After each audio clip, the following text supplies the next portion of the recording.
and welcome to another episode of Remember When with Dionadoherty, a podcast where I, Dionadoherty, ask my guests to remember when something happened in pop culture history that had some sort of effect on them.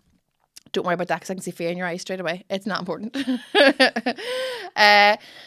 Before we continue, I need to let you know that The Hen Do is still on sale. My second comedy play. It's in a venue near you if you live in the north of Ireland. GBLproductions.com for tickets. It's going to be a great night out. If you miss it, you're dead to me. Patreon.com/rememberwhen for extra weekly content. Thank you very much. I have a soon-to-be new mouth to feed, so please do join there and give me your money. My guest today is very talented, very amazing singer-songwriter Lucy Spraggan. Hello. Hiya. Hello. I have recently started listening to your music, obviously so much more, because you were coming on the podcast, and you're really, this sounds really, really stupid, but you're really good. Thank you. Thank you very much. You're a really good songwriter. I appreciate that. Thank you. Yeah, because what I love about your songs is that you tell a story. I do. Is that something you intentionally do? I've always done it. Like, Yeah. I've always just written songs that are stories. Yeah. And stuff that I'm like, I'll literally see something happen and then I'll just regurgitate it. So technically, I'm stealing. Yes, but we all do that. Exactly. Because most of my material that I tell on stage as a comedian, not mine. I'm joking. Off YouTube. Found it somewhere else. Yeah. Well, if I just change the location from LA to Belfast, they'll not know. It's fine. Actually, they do say that though. Art imitates life. Is that what they say? Yes, but they don't say steal all the material. Art imitates YouTube. I remember being in college years ago studying drama, and someone, like an actor from here who's well known, he's well known here, I came in to do a workshop, and he literally was all to us, like as creatives, we were like looking to like devise our own pieces, and he was like, listen, everything has been thought of already, just take something that already exists and just sort of change it a wee bit. And I was like, that is terrible advice to give I like it. I like it. That's so easy. Yeah. It's easier than having to write my own songs. Yeah. I think there is an element of that in all art, though. But, yeah, the idea is to try and do something that someone's never done before. Yeah. Not been successful yet, but... No, well, I try. wouldn't say that. I'd say you have a very original sound and style, and it's very specific. Do you know what I mean? Like, you would listen to when you listen to a lot of your songs together, you go, "Oh, you get your style." Do you know what I mean? Yeah, I think so. Yeah, I appreciate that. people say it about me too. No, they don't. But obviously, your first rise to fame was the X Factor. It was. Yes, I had another X Factor contestant on here a few weeks ago. I saw. Owen Quigg. Owen Quigg. Do you know Owen? I don't know him personally. These were in different years. Yeah, but it is like, you know, when I tell someone I'm a lesbian, they're Yeah. like, oh, my cousin's a lesbian. She lives in New Zealand. Have you met? And then, Have you kissed her? But actually, it turns out most of the time you're like, yes, You do know them. But again, with X Factor Yeah, contestants, you want to first of all be offended. Go, no, we don't know each other. What's her name? Her name's Emily McGill. Yeah. you're like, it's oh my yeah, ex. we went out for 6 years. Yeah. We were married. No, it is the same with X Factor contestants. People are like, do you know them? And I'm like, yeah. Are you all in this one big pool of trauma together that you're like, Drowning. yeah. Yes. So you're just joined at the hip. Collectively. You've bonded through trauma. We weigh each other down, actually. We get further and further under the water. I don't know him, though. I've never met him. Yeah. But Because obviously it's such a...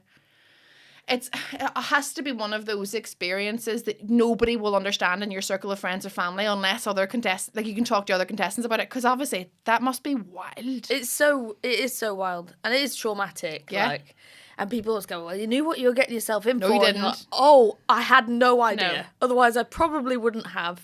Would you not have? In terms of the fame, Yeah. like, I woke up the day after my audition. I went out the night out after my audition had aired. Your stuff went viral though. It went Yeah. mad, yeah. It was the 4th most watched video in the world in 2012. What was the other three? Oh, one was Gangnam Style. a cat playing a piano was like number 3, and I was like, to be fair, That's pretty good, that. Do you remember the one like that? Oh yes, the people use now as gifts. I think that was that one. That's tough Picked me competition. to number 3, but it was so like intense. It happened so quickly, and I remember like the next day. So I went out on a night out, and everyone was like, "Oh, Lucy," and I was like, "Whoa!" Yeah. And I used to work in the high street with a clipboard, so that was like my Monday to Thursday job was being professionally ignored by everyone. Yes. And then the I've next ignored you. day, I ignore them now. I'm like, sorry, I used to be one. Yeah, you're like, I've moved on, won the X Factor, and then you can be ignored. And it was just a bizarre flash. It was like the contrast was just like the lights are on, the lights are off. So quick. Yeah. And I remember I went outside my back door, and I'd never spoken to my next door neighbours, and there was a kid on a trampoline just jumping up and down going, "Last night I told you I loved you," over the garden wall. And I was like, Beside your house? yeah. No. It was so Did they weird. know you lived there, though? They must have done. But we'd never spoken. Imagine they were just auditioning for you. Oh, that would be They'd weird. be like a backing singer. That was a quick audition. I like it. That's the way to do it. But yeah, because then obviously, like, Owen had told me when he was on about, like, the sorts of, like, really famous people that he met afterwards. It just felt like this surreal experience. Bizarrely, lots of them have died since, and I don't know if he's to blame, but... Potentially. Potentially, yeah. Sounds a bit curseful. He's bringing that sort of traumatic energy towards him. Was there anyone that you met after the X Factor that was a positive influence? That was famous, who gave you great advice? Oh, I'm not sure about the advice, but I did walk past Rihanna. Oh, that's enough to do. Yeah, that'll do it. I just went, Did you sniff her? yeah. What did she smell this thing like? about, like Rihanna. It's the only way I can explain it. I sniffed, Oh, I think she would smell like coconut and success. pretty much, that's pretty much bang on, the bullseye. Like, she just smelt like, just like Rihanna. It's I went to an event the other day, and Naomi Campbell walked past. The Naomi Campbell. And the first thing I did, my girlfriend was like, "What's wrong with you?" I was like, Sniffing her? sniffed her. Why are you sniffing everyone? Because, like, I'm not sure. Don't think you're supposed to sniff people? But, Uninvited? I mean, it's kind of like the after sniff, you know? Like, just No, saying, even if it was a before sniff. she smelled incredible. Like, cigarettes with, like, beauty products. That sounds disgusting. That sounds like an old fusty makeup bag. Do you know, like, one that's been around for 100 No, years? she smelled like a new makeup bag. If I bought a new makeup bag and it smelled like Lambert and Butler, I would send it back. It sounds weirder than it is. Or maybe it is actually just really weird that I want to know what people smell like. Was she crazy tall? Yeah. She was, like, I don't know, I've seen a lot of celebrities and famous people, but there is a level of famous person that when you see them and you're like, whoa. I think especially when they're like supermodels because they don't look human. No. They're because they are like a certain species. I've met Elle Macpherson, and I remember like was off. I looked directly at her and going to be blinded. That's what I think that's maybe why I'm a bit more like, I can't look, so I'll have to just smell. Yes, Do you know what I mean? I grab. I use my other senses. Yeah, and I'm like, that's not appropriate. I use touch. I remember seeing, because Nicole Scherzinger was a judge on my year. Oh my God, was she? Yeah, and Right. I remember seeing her for the first time, and like, I think it's probably around 2008, when I was a very young lesbian, potentially just out of the closet. I used to go onto the J-Ho music video, and there was this scene where the J-Ho, that one, yeah. and she walked through this beaded curtain, and I used to just like go back and watch her walk through the beaded curtain and go back and I go used to back. do that, and I'm not even gay. Do you know what? Do you know the Buttons song? Oh, do I know the Buttons song? I've jerked off to the Buttons song. There was like a tunnel. And do you know the girl Melody who wanted to be the lead singer at the start, and she had like, she properly sang in like their first song, and after that they were like, shh, stand you back a bit, Nicole, mirror up, and you could see her like trying to get out in front of Nicole in that video, like to sing more, and Nicole's like, get back, bitch, like, love it. I'm in charge. But they are like, the six of them are like creeping out like these sort of sexy robots out of this tunnel, and I remember like that was the moment I saw, am I gay? Because these are fucking gorgeous women. And I remember, do you know, like you're a teenager and you're like drunk and you're all like, I'm never gonna look like a pussycat doll. And I remember my friend going, it's their job to look that good. You'll have a different job where you don't have to look good. I was thinking about, I never was that. I was crying about, I'll never go out with a pussycat doll. Yeah. And then when I saw her, I kind of like it was really weird, very surreal. That would be. Whether she gave me any advice or not, I'm not sure because I couldn't tell you what she said. But also, she's very talented as well, which She is is. like, do you know, like when you're that, like when you're crazy gorgeous and talented, people must say that about us. Yeah, I know, exactly. Like, Yeah. I mean, I know what it feels like. It's really stressful. It's a lot of pressure, actually. I'll have you know. Who was your judge? Talisa. Oh, I like her. She made a comeback. Yeah, she has. She's back out. She had a rough time. She did. Bless her. Yeah. She was lovely. I only realised recently is that she's like a couple of years older than me. Is she? So she's probably, well, I think I'm a couple of years older than you, so she would be my age then. She's mid-30s. Yeah, I'm 31. So I think 34. she's like mid-30s. And I thought at the time, I was like, oh, you must be, I don't know, it's adult. Yeah, I thought that. So do you ever, like, say, like, you were growing up in, like, the 90s and there was, like, Spice Girls and Blue and all the boy bands and girl bands, and now I'm, like, the same age as them, and I'm all, how'd that happen? Because whenever I was 9, they were 25. So how are we both 34 now? I don't get that. No, it's so weird. It's like but then that makes you realise that they were only about 16 in those bands. Yeah. Do you know what I mean? And that's the crazy thing is that no one really did anything that bad back then. No. Even though they were young, like, you know, and then when you go on, I think it's because they were eased into it. But then you go on something like X Factor and you're like catapulted. Yeah, it's like the next day. And you're like, ah! Yeah, you run loose then. Did you go wild for a while? Yeah. Partying? Yeah. But like, sad party girl, like, Oh. you know what I mean? Yeah. So I'm sober now. I'm like 4 years sober. Sad nearly. Party Girl is a great name for a TV series. It's good album as well, Sad Party Girl. Yeah. Should we make like a TV show with, I'll do the You can do the soundtrack. Yeah. Yeah. Sad Party Girl. I'll be in it. I would make such a good Sad Party Girl. I would just be crying in the corner into my wine. That was me. Yeah. I know. So would you have been somebody who would have drank and gotten very, like, your personality would have changed? Yeah. Yeah. Never suited me. Never. Or maybe for like an hour. I was very funny. There's a part in the middle of the night where you're great fun and then Yeah. you're a Just falls off danger to cliff. people. Yeah. My friends would be like, oh, she's gone. She's not there anymore. Yeah. But after, just before lockdown, like maybe 6 months before lockdown, I was just like, oh, I don't want to do this anymore. Yeah. So I stopped. And like, how was that transition? Because obviously, did you lose friends? Because I know that people, like, a lot of socialising is about drinking, especially here. It's and England too. I think the whole UK and Ireland's a massive drink culture as regards socialising. So then when you don't drink, does it become this, like, because I'm pregnant now, so I can only drink once a week. But when you sort of stop doing things. Do you know what I mean? Yeah. There was a bit of a block because you go out with people and you just realise that there's not that much in common. Yeah.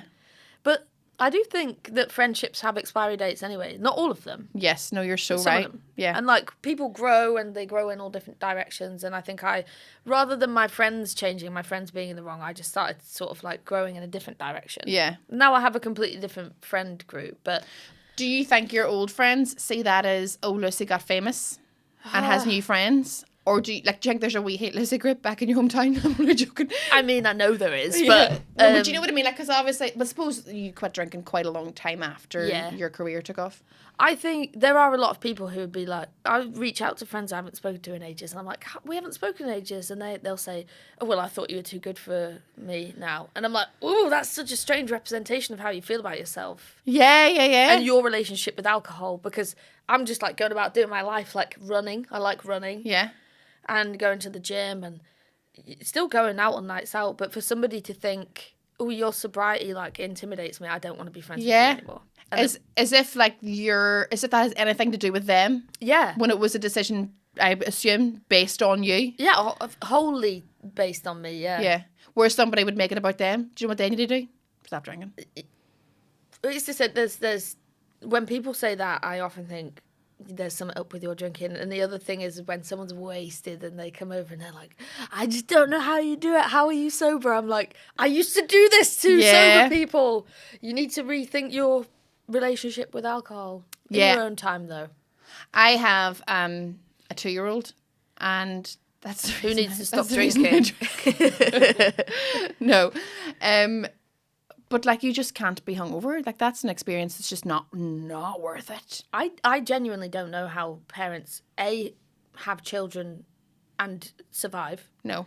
And B, people that drink who Be have hungover. kids. I don't understand that. And like one of my best friends, anytime which would be very rare that she would go on a full night of drinking because you just don't, it's like not worth it, obviously, especially when you're in your 30s and you're just like, you've got kids, it's just not worth it. But she would be sick afterwards for like a week. Like her immune system would be so low, you don't get the chance to sleep enough to recover. Your body's fighting it. Like, so you get sick. Do you know what I mean? And you're like, was that couple hours on a night out really worth this? I just don't think it is shitstorm. Especially with a child. And if I woke up now with the symptoms of a hangover, like as a person that doesn't drink, I'd literally be checking myself into hospital. Yes. You know, if I felt that sick, if I was like, oh my God, like my mouth is dry, I feel like I'm going to be sick, I have the worst headache, I'd be like, something is really wrong with my body. That is how my pregnancies have felt. Hungover 24/7 without the buzz.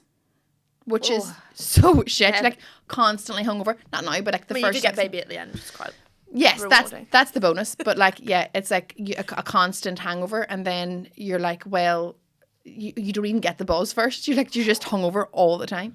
But I did read because I know I can read, and this is what I read. I'm like, question, can I read? Am I right? You fostered? I did. Yeah. Yeah. How was that for you? I mean, that's my mother and father-in-law have fostered for years. They've actually had a boy who's been with them now for like 15 years. Oh wow. And they love it. Like I don't know of them any other way, but that's such a massive thing to do with your life. Like forever, how short a period of time that you do it, it's a massive undertaking, a really selfless thing to do. Like, what was the inspiration? Well, my ex-wife, she was the one who was like, I want to do this. She was sort of trying to find out what she wanted to do. And I was basically supporting that. And it was an amazing thing to do, but I was doing my third album at the time and touring, and it's not the easiest thing to do when you're a touring artist. No. But it did really open my eyes to like a lot of things. Yeah. And more who to avoid. Yeah, yes.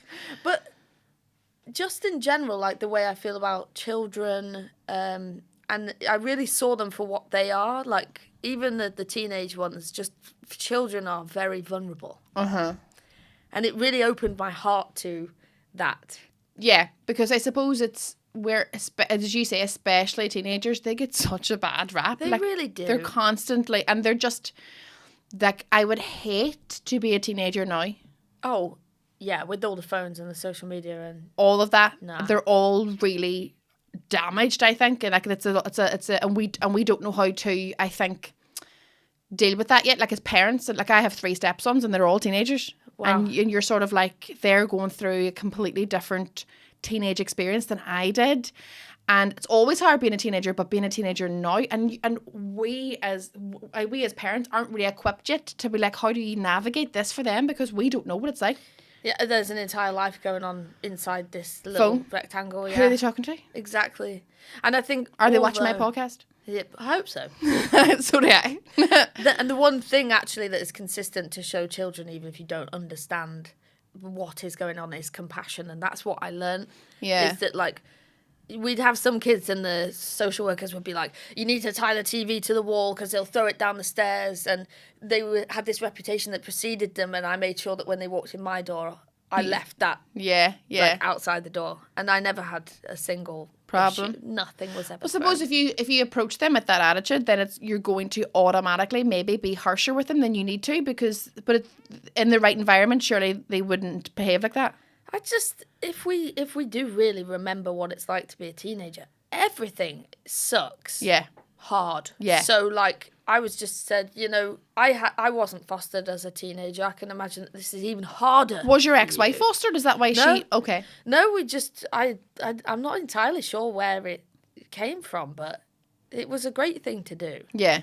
I mean, I think maybe I was a bit too young to be doing What age were you when you were... 24. Wow, that is young. Yeah. You need fostered at 24. You're the child. I don't feel like an adult now. Yeah, I know near the day. Like, I'd be raising these kids and I'd be like, that is, like, what? But even, like, so me and my husband, our 2 babies are IVF. Oh, wow. And like it was a years long process for that to happen. But I started it in my early 20s because I could foresee that it would be a process that would take years. And I started it years before I was ready to have kids. Even at the stage where I was like, I know I don't want kids right now, but I know this could take 10 years. Wow. And I still didn't get pregnant till I had, my daughter's only 2 now. You know, I'm 34. So I knew it was going to be, and that my husband's like the man thing where he was like, we don't want kids right now, so it's pointless. And I was like, this will take years. He's like, no. And then I was like, I'm starting this process, whether you want to donate some sperm or not. So like, get on board. Do you know what I mean? Because That's incredible. And it does. It takes such a long time. So you probably just have to think about these things when you're fucking younger, don't you? Yeah. Yeah. Well, I mean, for like a good few years, I was like, I don't want kids. Yeah. I don't want kids. And now I'm 31 and I'm a bit like, but there's 2 wombs in any relationship I'm in, so Yeah. I ain't having a baby in mine. So you prefer your partner to carry? 100%. I mean, if I could do that, fuck, that It's would so be great. the You know, people best. always say to me, like, how are 2 women going to have a baby? I'm like, we could have loads if we wanted. Yeah, like, yeah. At the same time, What if we both had twins? like Triplets? like life over. Yeah. I mean, I'm not doing it. So knackered. But There's not even enough arms No. to carry that amount of babies. I don't even think there's enough arms on two people with one baby. Like, No. they're such extreme creatures. Yeah. Like this is, I don't understand why they haven't fixed biology yet where a man can get pregnant. Like, look, we've fixed loads of shit. We've realised we don't need our appendix. I think we can get rid of some of our kidney. We don't need that. We found that out. Diabetes, they are not dying anymore. People who are diabetics, we've sorted that. Why can't we lessen the burden? I think it's them. We don't live in a hunter-gatherer world anymore. Why can't men give They're birth? wimps. Or do you know what's happened? They'd die if they went through the pain of childbirth. They'd absolutely die. would. Well, do you know, there's, I don't know what way you measure pain in, but like apparently it's like, say there's like the most amount of pain a person's meant to withstand is like 42 units of whatever the pain threshold, I don't know, milligrams, whatever Let's it say is. Scovilles, like chilies. Yeah. But when during childbirth, you experience something like 56, so something that's like should be death, but isn't. That's how it feels. Was it bad? Yeah, death. Was it? It's like, well, surely I'm going to die now any minute. And you're doing it again.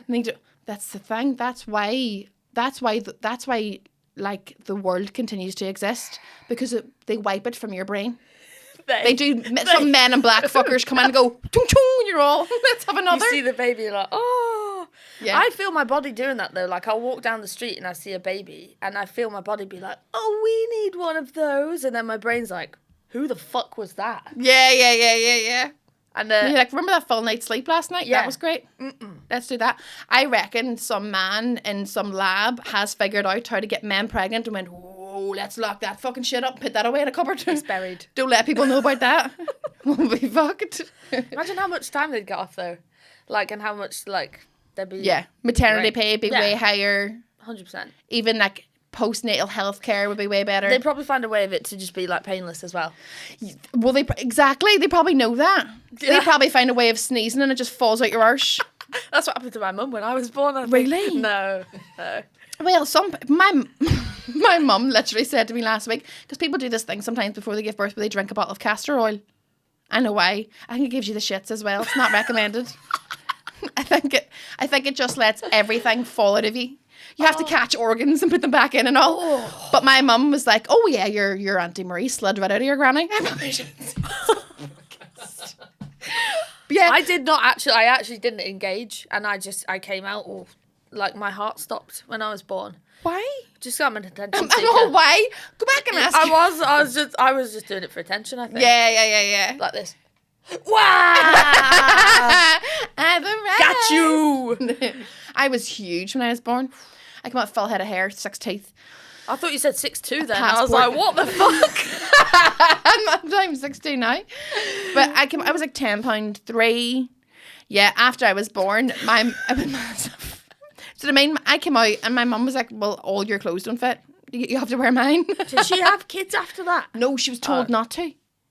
Now, this was the late 80s, and they were like, you shouldn't have any more, because that's not on. That's worth 3 anyway. That's not okay. Yeah. She's going to eat you at house and home. That's not okay.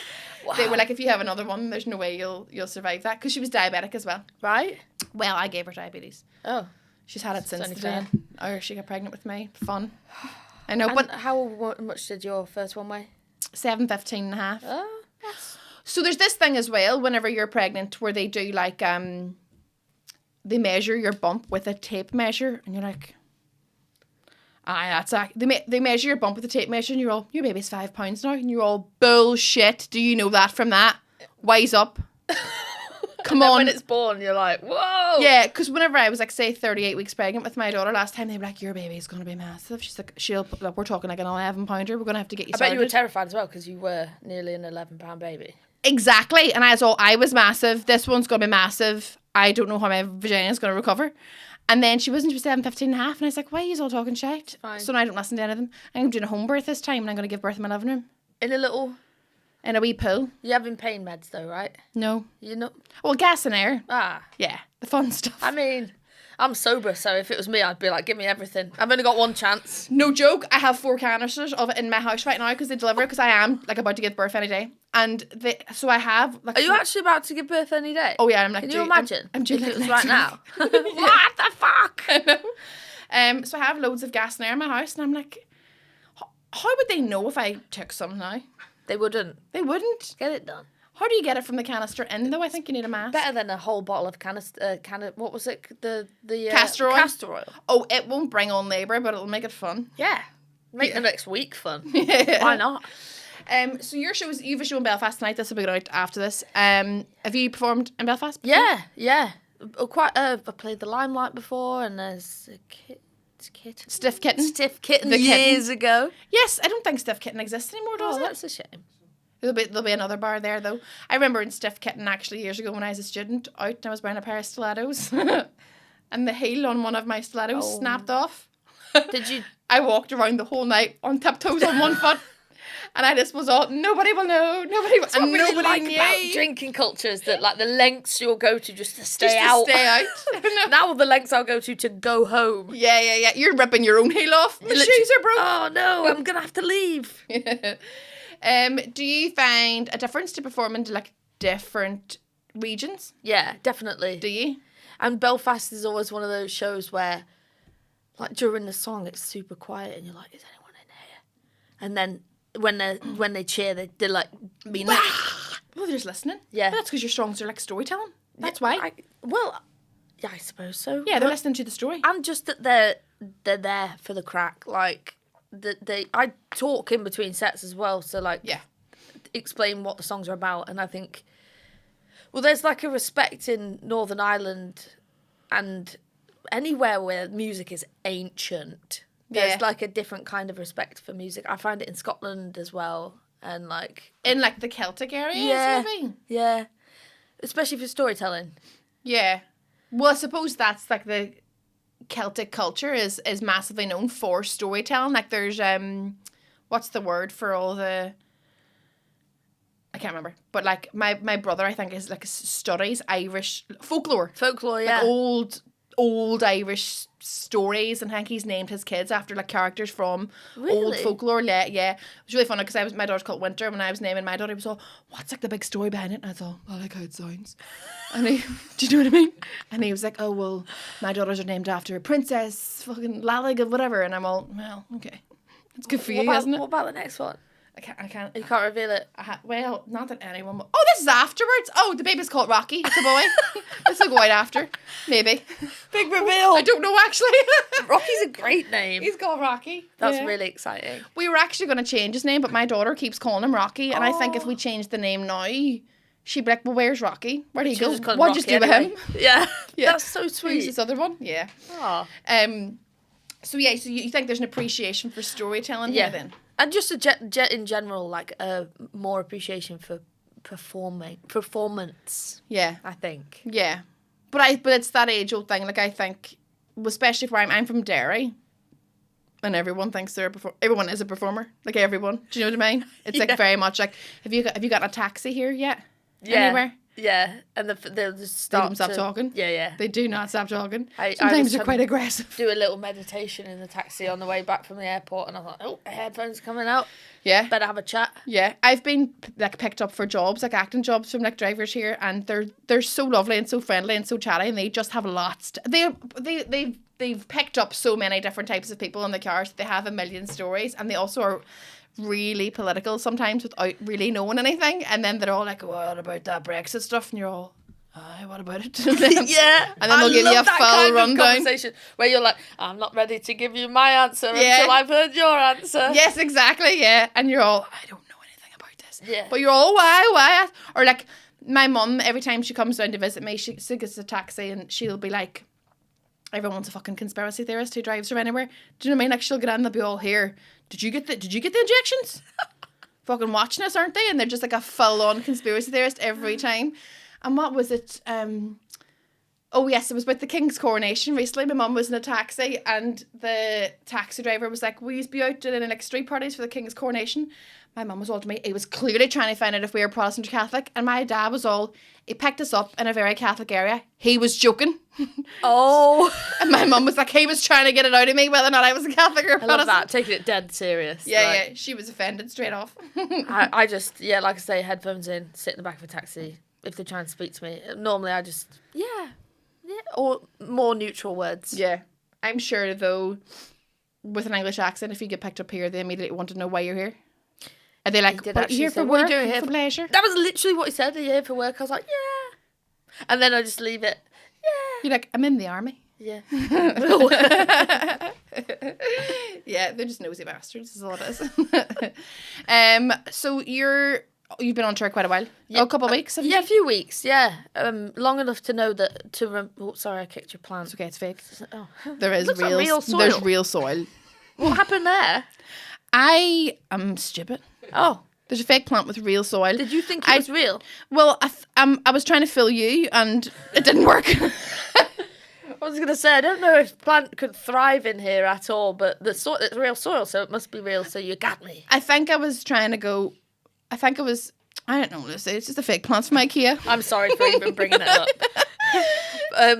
I've been on tour long enough to realise that I can't sleep on a tour bus. And I'm so tired. I feel like I have a 2-year-old. Is it the noise? I'm sure there's other people on the tour bus. It moves. So like, that's how you get A to B. So yes, that's true. But like, so there's a bus call after the show at like 1:00 in the morning. That's when everyone has to be on the bus, and you sleep in these little coffin bunks. But because there's like a kitchen and like seating area downstairs and the bunks are upstairs, and I'm on like a top bunk bit. Yeah. So you're right at the top. So when he just pulls off the curb, you're like, I'm dying. Aye. Especially if you're asleep. If he could fall off. Ugh, like that. And yeah. But what is that jolting thing you do in your sleep? It's called a myclonic jerk, isn't it? It's called a what? Is it called a myclonic jerk? A myclonic? Myclonic? Myclonic jerk. That Listen, sounds like a really dirty category in a porn site. I'm pretty sure in assembly in like year 7, one of the head teacher came in and was like, everybody needs to stop calling each other horrible names. It would be really great if we were kinder and we could use different words. Like, you could call someone a myclonic jerk. Why? And I don't know. I prefer the word twat. But I think it stayed with me. I'm going to have to Google that because that's just come out of like from more than 15 years ago. Was the teacher suggesting that instead of calling someone a jerk that you would call them a myclonic jerk? I think so. I think her logic was flawed, very flawed. Yeah, because who says jerk this side of the water? Exactly. Like, it's an American thing, isn't it? And who's going to be like really pissed off and like, oh, you're such a myclonic jerk. Yeah. Although kids are like sometimes think they're hilarious. Do you know they sometimes say fork off and you're all, I know what you're trying to do. Or they'd be all, give me your fingers and say brackets. Do you know that? One of my nails is gone. I love that. Give me the fingers and say brackets. I still do stuff like that. Do you? But being on a tour bus seems really like swanky or rock something. And roll. Yeah, no. Not necessarily rock and roll like partying, but almost like, that's quite cool.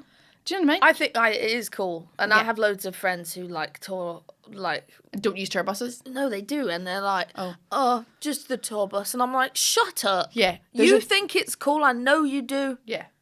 And they're with, I mean, it's cool. It is really cool. They're trying to act cool about it being cool. Like, and I'm like, it's always going to be cool. It's a tour bus. Yeah, it's a tour bus and it's for you. My girlfriend's parents came to watch my show in Manchester and she was like, can I show them the tour bus? And I was like, yeah, that gives me such high points. Yeah. That piece of shit. Go on ahead. Yeah, like, yeah, the cinema screens at the back. Yeah. It is quite cool, but it's dark. It's so dark on there. Oh, and It's all the blacked out windows. Oh. And the lights are all like mood lights. Yeah, because it's driving. Kind of bluey in here. It's like that. What has been the biggest perk so far of doing what you do, of being a singer-songwriter, of people knowing who you are, having some fame? What has been the biggest perk? I'm trying to think of something that's... Do you know what it is, genuinely? And this sounds really deep, but, like, people come and share their, like... I guess not hearing the stories, but, like, I watch people at my shows. You ever go to a gig and think, what are they thinking on stage? And because I do, I'm like, the artist, what thinking? What are you thinking right now? And when I'm playing, I'm looking out to, like, this is some of the biggest shows I've ever done over in England. Yeah. And, like, I look out and see thousands of people who are sitting there, like, just staring up at me with these big grins on their faces. And sometimes they, like, turn to the person they've come with and, like, look at them with proper love in their eyes. And for me, the biggest perk is, like, seeing those moments. And those people, for some reason... spent their money, got in their car, put money in the parking machine, went and got some dinner, made a whole night of coming to watch my show. Your name was probably in their calendar. Which blows my mind. Yeah. And that, for me, is, like, the greatest privilege. Well, I remember... So, I wrote and starred in a comedy play. It was my first one that was out last year, and the sequel's out this year, The Hen Do. Tickets are now on sale at gablproductions.com. And... it was like the biggest thing I felt like I'd done because I'd written it, and it was in like these huge 1,000-seater venues, and we sold out, 26 shows, and it was like this big deal, and I was like blown away by the like response to it. And my favourite thing, without sounding corny too, was like every single night you would see groups of women, it was 99% women in the audience, leaving, giggling their heads off. It was a comedy, and they were like having loads of fun, and they were having drinks with their mates, or they weren't having drinks with their mates. Whatever you're doing, Lucy, it's fine.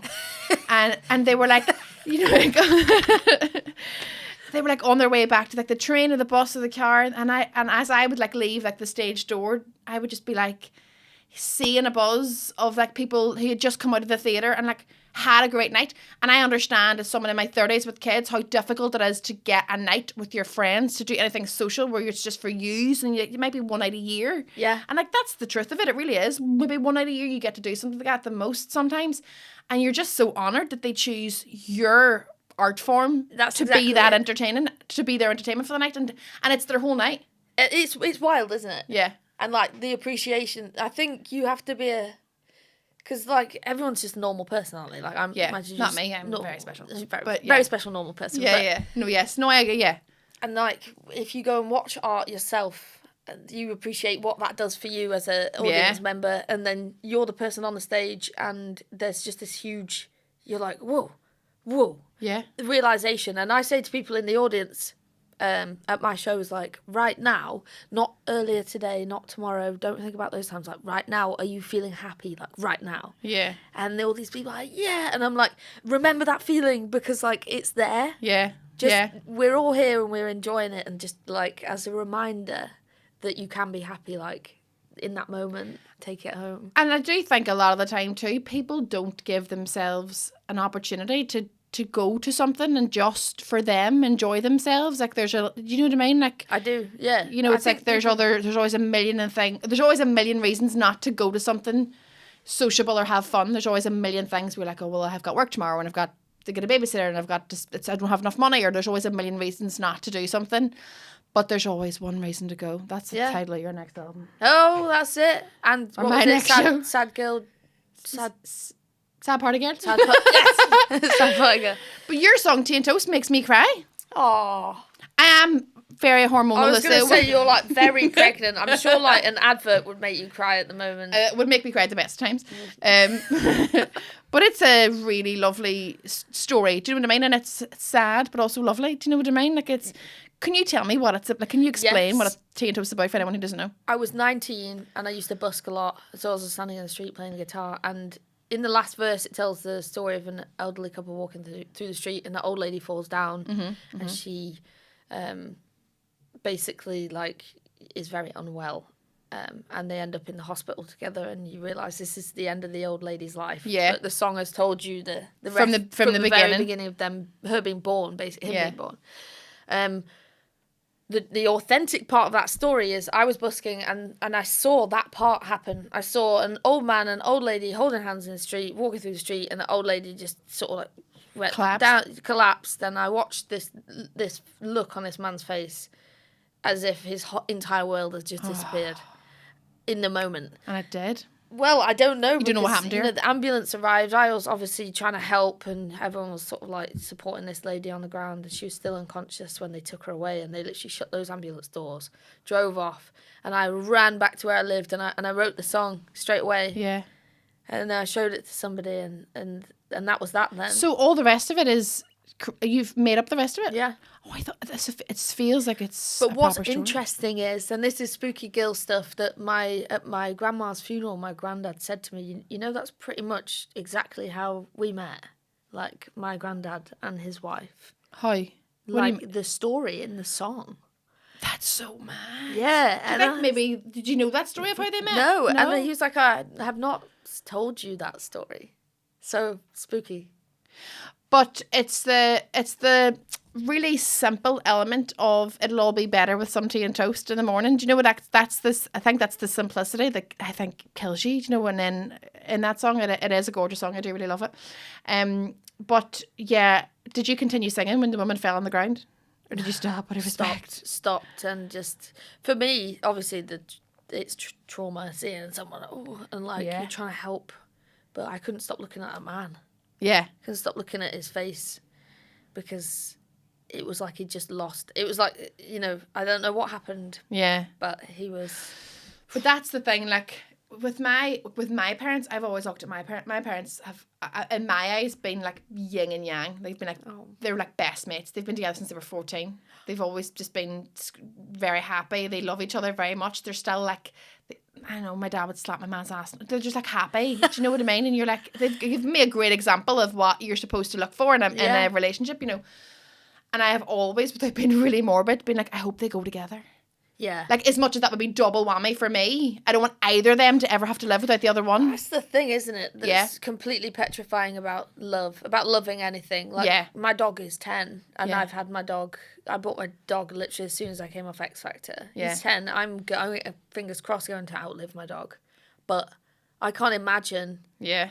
Because but the Western world doesn't know how to deal with death. No. Like, there's so many cultures where they celebrate the life of someone, and that's what they do. Like, instead of a funeral, you know, it's like a celebration of life, and they are happy. I suppose that might be people who have faith, who believe people are going to another place or whatever else. But it's like a happier event, and it's not like this trauma. Like, we don't know, and we don't talk about death to kids.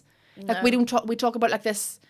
Because we don't know how to vocalise it, we don't know how to talk about it, so it becomes this really taboo subject, and then people grow up with not enough information and they don't know how to emotionally deal with it. It's almost worth just never loving anybody. It is, yeah. Just avoid everyone.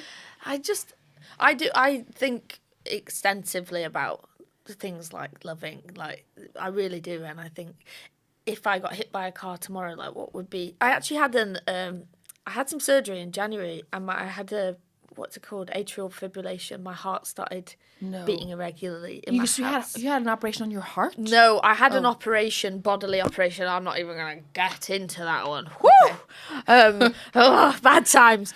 But I went home and I'd lost a load of blood, and my heart went into atrial fibrillation, and I was like, put my fingers here and check my pulse, and my pulse was going boom. Bum, bum, bum. It's like Rocky. I'm not even joking. It genuinely, it was completely out of whack. So I went to stand up, and I just face planted on the floor, smashed onto the floor, started coughing, started heaving. Sweat, all of a sudden? I sweat through all my clothes, and my then girlfriend was on the phone to an ambulance, and they were like, the nearest defibrillator is 2 buildings over, 2 blocks away. And they're saying, because she said her pulse is all... She was a pharmacist, so she knew what was happening. She knew how to talk. She knew the lingo. And they were like, you might need a defibrillator. And when I heard that, my life sort of flashed in front of... It was really weird. Oh, my God. My life... It didn't flash in front of my eyes, but I kind of felt all the feelings ever. Yeah. And it was like, you can't go now because you like love life so much. You really just, you're in a great place. Don't, you can't. Yeah. And I started like clambering across the floor trying to get to that building, which I would never have got to. Like, luckily, Outside? an ambulance. Yeah, I literally. You were outside No, crawling I towards was through in your my house? apartment just trying to get. So did you not have to get the defibrillator before the ambulance The arrived? ambulance came. My heart was still being funky, so they took me to hospital in an ambulance. But in that moment, Do you think that was a near-death experience? yeah, And did that change you? I think so, because in that moment, Do you know what would have solved that? what? Some tea and toast. Well, I probably would not have at the time, honestly. And do you know what? The woman came in. I was in a bad way. And the ambulance woman came in and she went, Are you Lucy Spraggan? And I was like, not right now. Not right now. That's not the place. And then Lucy, they're like- I was on a doctor's surgery bed getting a skin tag, which cut off my arse cheek. And the second doctor walked in the room and went, "Oh, I've seen you live." And I went, "Well, here fucking am in the flesh, aren't I?" Oh. Not the place. But anyway. I nearly can't dying. tell you how much I Why did I can... just tell people about a skin tag of yours? Mine's worse. Mine's far worse. Your skin tag? And it was bumhole related as well. Oh, Yeah. sure, it's not a pile. Yeah, well, no, it was a hemorrhoidectomy. And That's not what caused your heart thing, was it? yeah, I actually Oh, lost so really? much blood out of my own arse, yeah. Oh, well, how funny that I got that out of you after you just saying you weren't going to say No, I mean, I was only not going to say not to make anybody else feel uncomfortable. Because Yes, I'm and then I shared my ass story. fully comfortable with it. But that was the same Listen, with hemorrhoids are so perfectly normal, all right? We've all got them. it's Well- not actually true. Talk to me, right? Because I am pregnant, and that's all I'll say. And you do strain more. Right, if they say to you, have a hemorrhoidectomy, there is one word answer that you say back. No. No. Do you live with the hemorrhoids then, otherwise? I don't care what you do, but you don't have one of those surgeries, let me tell you now. So, a hemorrhoid. I wonder why she's so interested. A hemorrhoid is like a blob of skin.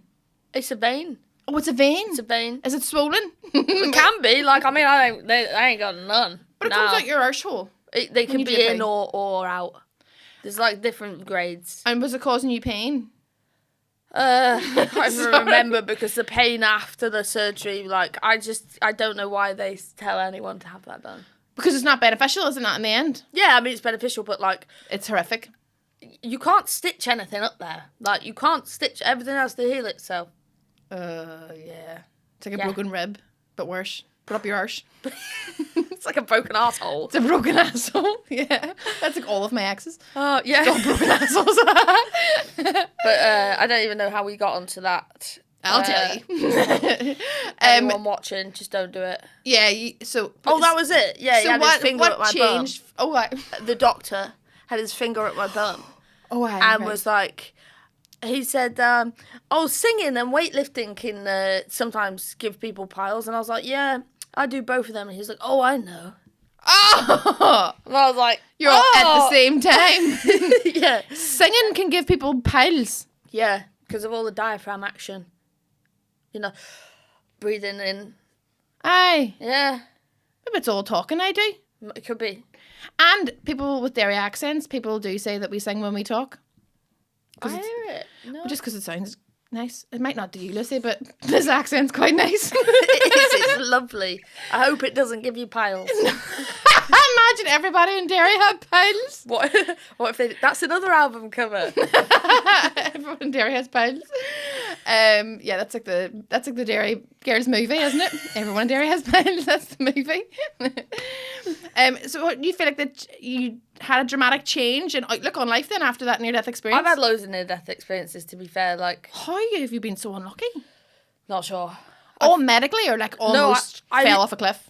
I fell... Well, I was on a cherry picker at work on a third... Like, What's a cherry picker? You know, like a tractor? fire service use them to go Yeah, up to get something yeah, from a window. yes. I was working as a demolition operative, standing on one of them, and it collapsed. That is a brilliant job. It was a good job. But I didn't do it for very long because I snapped my leg in half. From this experience that you're about to... Yeah, I was just on it and we were collecting slate out of a window because it was a reclamation job. There was no explosions. It was pretty boring. Oh. And I turned to put my slate down. I went to get some more, and the window's moved.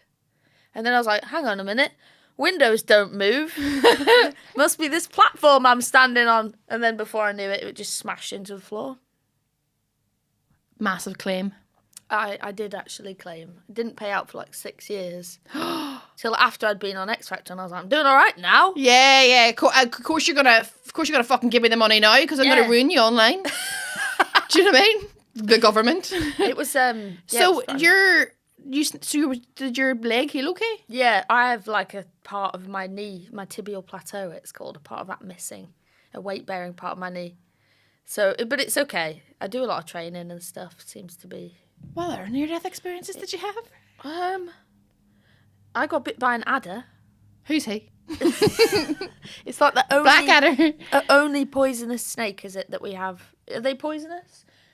It's Well, just a snake in the UK. And you got bit by one? Yeah, I was in a pear field, and I went to pick up a pear, and a snake bit me. And my Sorry, mum, the maddest part of the story is that there's a pear field somewhere. Where's the pear field? in Kent, there was just some pears. Is there a big appetite for pears in I Kent? have no idea. Pears and snakes. Another album cover. And this thing, I didn't even see it. It went like that on my hand, and I was like, ooh, ah. And I went like that. And I remember my mum grabbing my hand and looking at it, and she was like, for fuck's sake! Oh, that's classic mum to blame you for being bit by a snake. Literally, at the hospital, a little while later, for some other unrelated injury, they took me into another room, and they're like, is anyone doing this to you? Yeah, they have to do that. And I was like, nah, I'm just super unlucky, man. Super. Oh, because you kept coming back with new. Yeah. You had like your own ward. Oh, literally. Yeah, they just kept bringing They've you got in. like a photo album of X-rays for me. Yeah. You just keep coming back. That's wild. I've never heard. My mum had a near-death experience whenever I was a teenager. We were on holidays. She's diabetic, as I said, like Yes. from having me. But whenever we were going on holidays, they changed her, like the machine that you check your blood sugars with, to European, which means the decimal place is 1 point out, which is crazy. So when you say like your blood sugar levels are meant to be, they say 4's on the floor and 7's heaven. Between 4 and 7's perfect. I love how there's like a little jokey thing Because about. they can't remember it otherwise. Right. And hers was like, it should have said 5, but it said like 0.5. And she was like, I'm about to die. So then she took a whole pile of insulin, thinking, and it wasn't, and then she kept checking her blood sugar levels on it, but because the decimal point was out, she just kept taking more insulin, and it was like a whole shitstorm. And she went into a coma whenever we were on our holidays in Gran Canaria, and my dad had like a bit of Spanish and was like trying to communicate with like the medical professionals, but like it was like an hour before somebody came, and he had to go out into the street to, like, we were staying in these wee villas, he had to like wander around like the streets of Gran Canaria to try and find medical help, and 999 didn't work. I don't know what number they're using over there, but it was just the whole shit. I love how you still don't know. I had a medical emergency in Spain, and you're still like, nope, still don't know the number for an emergency. Yeah, it's like, ocho. I don't know. And then, but I was left with my mum. I was like 14 or 15, and I was like feeding her spoonfuls of sugar like a fucking bee, trying to like bring her around, and like a bee, yeah, it's a wee spoonful of sugar water, and she was desperately trying to fall asleep, and my dad was like, whatever happens, do not let her fall asleep, she needs to stay conscious until like medical help arrives. So I remember just holding my mum's face nose to nose the whole time, just like shouting at her basically, and like just trying to keep her awake so that she would, because I didn't want her like slipping into a coma. Obviously nothing like this had ever happened before. It was so bizarre. She did end up getting into a coma whenever she was in hospital for like a few days whenever we were away, and then she's recovered absolutely fine. It was fine, but whenever she came around after, she was like, I was like, what was your experience of the whole thing? And she was like, it felt like for days I was in this really, really, really dark room, and I was being told constantly if I kept walking towards the 2 blue circles that I'll be okay. So I was just constantly focusing on, she was exhausted. I was constantly focusing my energy on these 2 blue circles and trying to go towards them. They were my eyes. They were my 2 blue eyes. Oh, yeah. So that was her experience of that situation, of me holding my nose to her face for like an hour, shouting at her, being like, look into my eyes, don't just keep your eyes open, keep looking at my eyes, keep awake, stay awake. And she was like, all I remember is like I had to focus on these 2 blue circles. So she was having a hypo. She was hypo, yeah.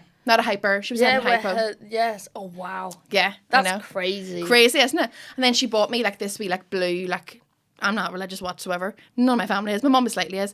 But this like wee blue angel. And afterwards my mum has been like convinced that I'm like her guardian angel.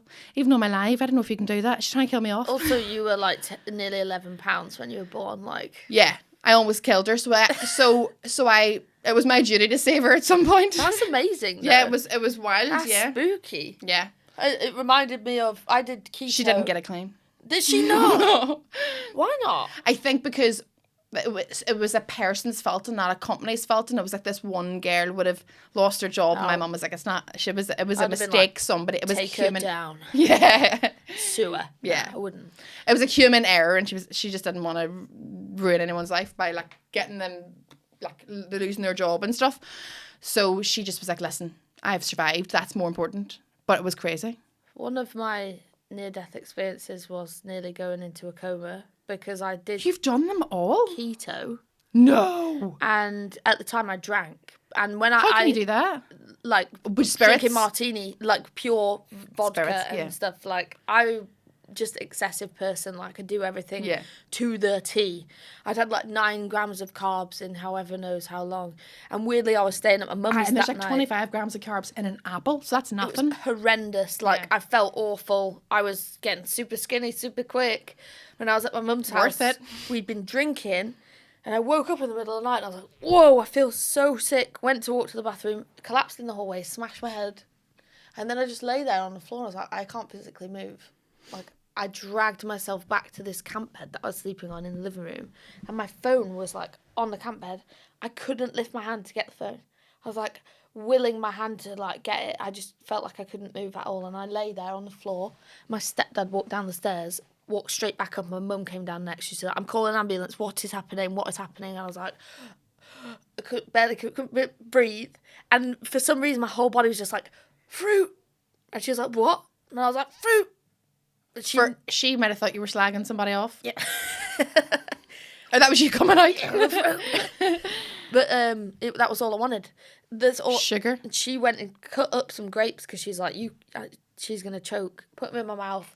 And no joke, every time I had like half a grape, like my hand, I could move like a little bit. Oh my God. And then my sister came downstairs who has a master's in nutrition. She was like, get her some biscuits. Ate this, like a whole pack of biscuits. And I sat up. I was absolutely fine. Like blah, blah, blah, blah. That is like a massive warning for anyone listening to not do keto.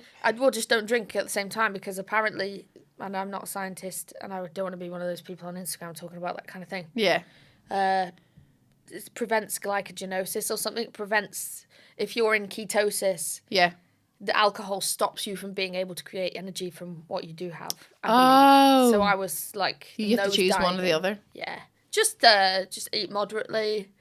Just chill out. Yeah. Yeah. Yeah. I lost 3.5 stone in the end of that was just stopping drinking. Through ketosis? No. Oh, no. Just not through keto. I never did keto. I ate a large Domino's pizza to myself that day. Yeah. Yeah. Plus the biscuits, plus everything else.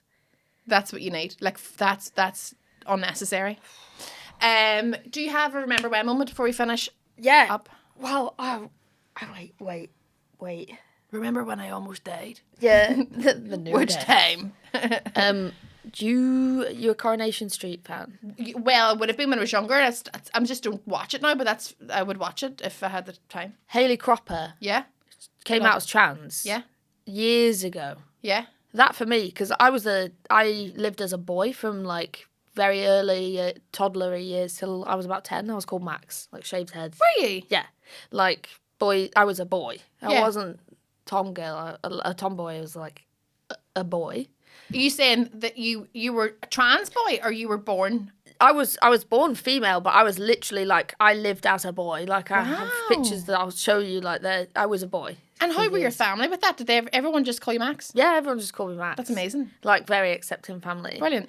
And that storyline to me is like, Yeah. I was like, fuck. Had you not seen an example of somebody else who was trans? No. On TV especially? No, and I don't think anyone really had. No. My mum has a trans friend who we've grown up around, but to me, she's always just been Kathy. Like, Yeah.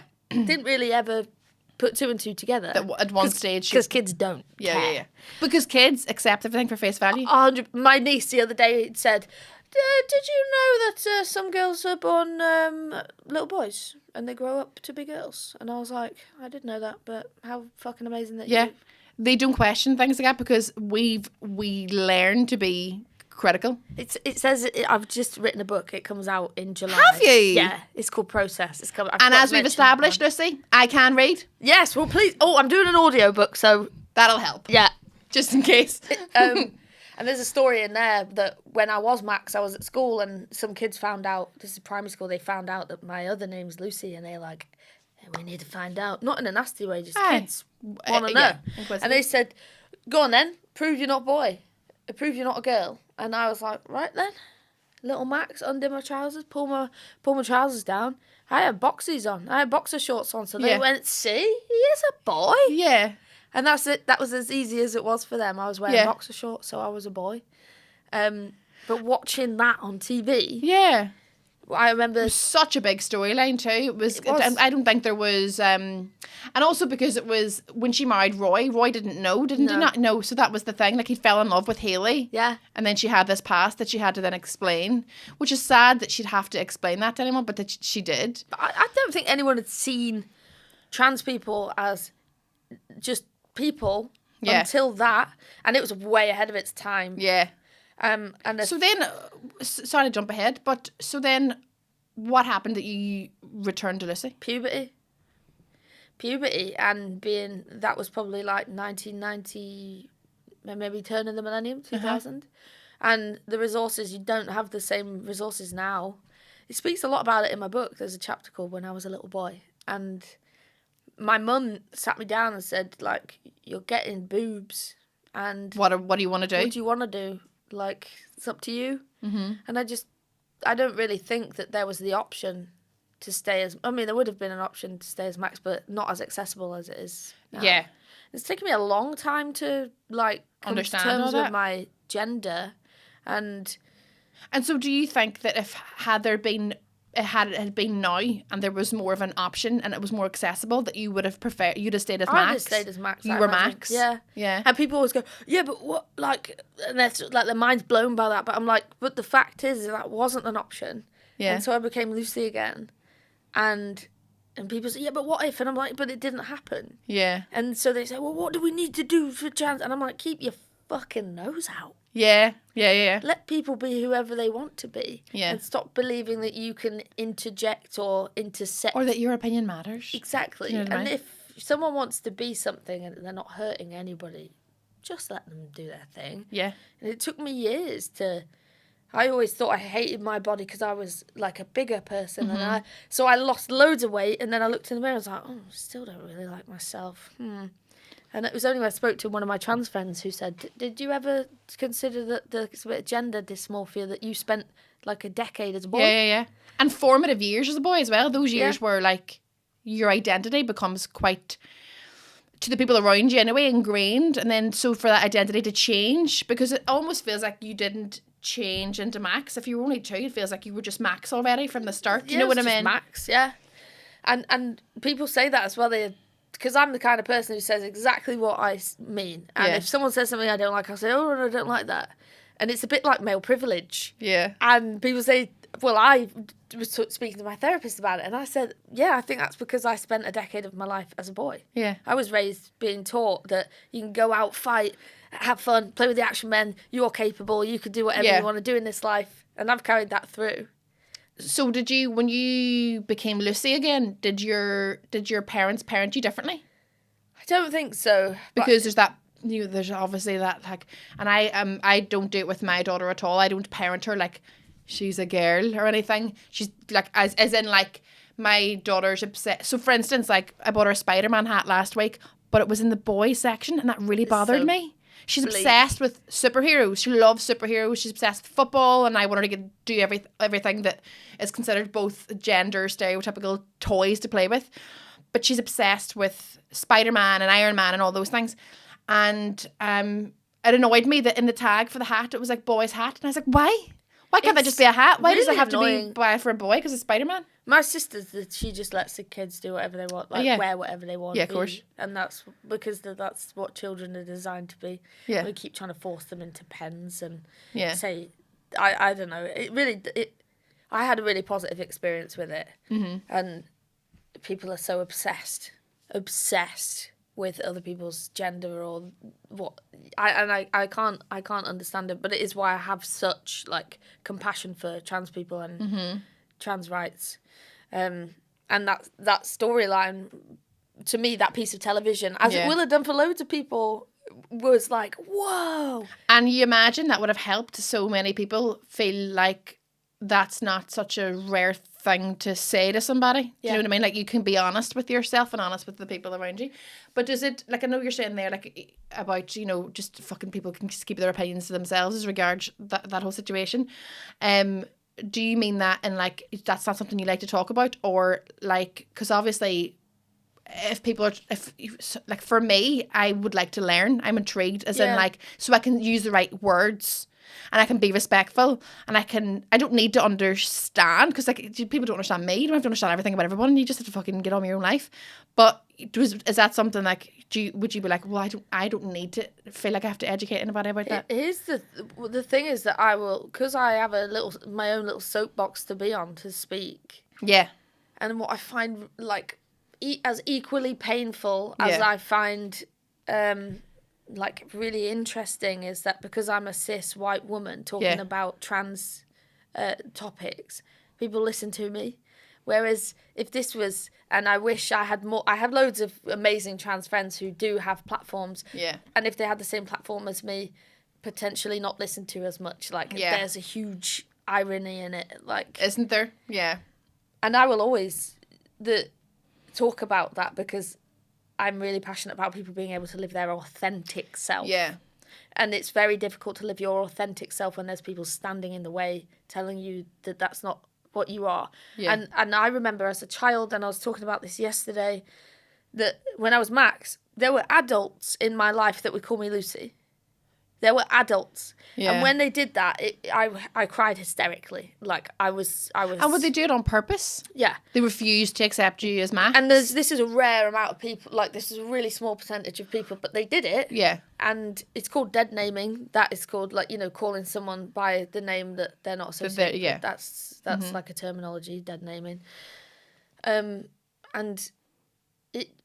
what I notice more and more, anti-trans people, anti-anything people, are people who are really struggling to express themselves in their own way. Yeah. It's just so much easier to be hateful than it is to say, oh, do you know what? Actually, like, I would have liked the opportunity to have been a boy. Yeah. Which, you know, like, homophobic, when people are homophobic. I was listening to some Christian music the other day. Don't ask me why. I was just, like, rocking out to it in my dressing room. So I was like, oh, all genres, yeah. Woo! and it was like, they break off the chain. And then they went, let's unite against the power, against the sin of homosexuality. And I was like, what the fuck? What the fuck? And then I skipped back to it, and it was like, let's speak against the sin of homosexuality. And I was like, that's gay, that. If you're on stage and you're vibing out with a massive band and you're like, break off the chain. She's clearly looked into the audience, seeing some fit woman. Yeah. She's been like, fight the urge, fight the urge. I'm not gay. Speak against the power of homosexuality. Yeah, I might be in a cool shirt hanger, but I'm not gay. People who are homophobic are so gay. But that's the gayest thing you can be, is to have such an opinion on who's fucking who. Like, it's so gay. It's so gay. If you're thinking that much about gay people, you're gay as fuck. If you're leaving your house to, like, do a protest that day about who people are sleeping with, or, like, about gayness, you're so gay. You're spending more time thinking about gay stuff than gay people. More gay, they're gayer than I am. Yeah. But it's also, like, even, like, we talked about, like, the abortion stuff before we started too, about how, like, that's just... Like, if all those things bother you, just don't do them. Yeah, and it's just don't do them. Like, I think everybody should just think a little bit more about bodily autonomy, and how, like, have a rethink about if you should ever give a fuck about somebody else's body. Yeah. Especially if it's piles. Yeah, exactly. So let's delete from everyone's memory. Do you know somewhere... The 10 minutes we spoke about piles. Someone will be protesting about getting rid of those, like, you know. But you know, but that's the... Save the piles! They have their own identity too. Save the fucking hemorrhoids. That's the thing, like, because obviously, like, you think about, like, what people protested, like, 50 years ago, you know, and, like, how we look back and go, that's so ridiculous that, like, you know, that women didn't have the vote, and, you know, slavery, all those things. It just seems so ridiculous now. There will absolutely be a time that we will look back on transphobia and homophobia and anti-abortion rallies and be like, can you believe people try to tell other people what to do with their bodies? That's nuts. Do you know what I mean? I feel like the generation... And we'll move on to piles. They'll have fuck all they argue about. They'll be like, right, we'll protest Men piles. will be having children. Yeah. They'll be giving birth. They'll have no one will have piles. There'll be no hate. Yeah. No. It's even that conversation about, like, women in comedy. Like, I constantly get asked to, like, speaking on interviews or speak about something. It's like, how do you feel about being a woman in comedy? And you're like, this is so old now. Yeah, like, boring. it's boring. It's like, yeah, that would have been different if it was, like, the first female comedian. Like, but, like, it's not an irregularity now. Like, why are we still having that conversation? I don't think it's not a boys' club anymore. It's not the world that it is now. So it's like, that's such an old conversation to be having. Do you know what I mean? Yeah. Like, let's move on. I mean, people have arguments about all kinds of stuff and try and compare, like, trans rights to gay rights to gay rights to, like, you know, to draw comparisons between loads of things in life. And I'm like, the world doesn't fucking work like that. Yeah, and also, just because you have an analogy doesn't mean it's right. Fuck off. I hate that. People are like, it's just like that. You're like, it's not. I had a very confrontational conversation with somebody who was like, well, do you think a man can give birth? And I was like, yeah. Yeah. Yeah. A trans man can. Do you think this and that? And I was like, yeah. I was like, really, I don't care. The best way to be is not bothered. I actually said, you're shaking and you've lost your composure. So if you want to join me for a minute, take a breath. Yeah. Then maybe we could continue. And I've, like, people That's hate how that I gentle parent. Oh, is it? No. Do you literally...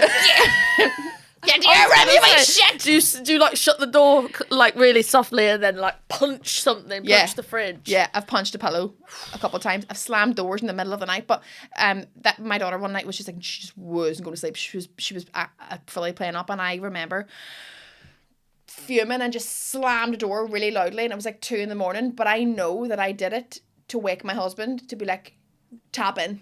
Oh. I'm tapping out. I wasn't even angry towards her. I was like, this'll wake him. Children, you get up. It's like, why don't you just go to sleep? When you're 30, you'll be so pissed off that you didn't just jump at the opportunity to be asleep. The amount of naps I know I missed as a toddler, because my mum told me I was a terrible sleeper, and you're like, why? Napping is the fucking best. Yeah. Why wouldn't you do that more when you're a child? Like, appreciate what's great in the world. I'd give anything to put me in a pram. From A to B while I just have a little drink, just be quiet. Could you imagine if I pushed you in a pram around Belfast City Centre and people were like, is that? We'd be like, leave us alone. Yeah. We're just living. It's an experiment. Bodily autonomy. Leave us alone. Don't have an opinion. We're doing what we want. We're not hurting anyone. We want to be babies. We'll be babies. That's a whole other conversation. Lucy, thank you so much for coming on. Join me today. I could chat to you all day long. Thank you for having me. I hope your show is an absolute blast tonight in the Empire. I'm sure it will be. And I hope you get some sleep on your bus. Yeah, thank you. Well, I hope... You need a pram? I do. I need a pram. I need a pram bus. But I hope everything goes amazingly well and that the baby's under... What are we saying, about £8? It can be under 9. 9. I'm not going to judge it. I wasn't a skinny money when I came out. I'm not going to judge it if it's a wee bit chunky. Well, all the best. Thanks very much. Thank you so much for having me on. Thank you for coming on.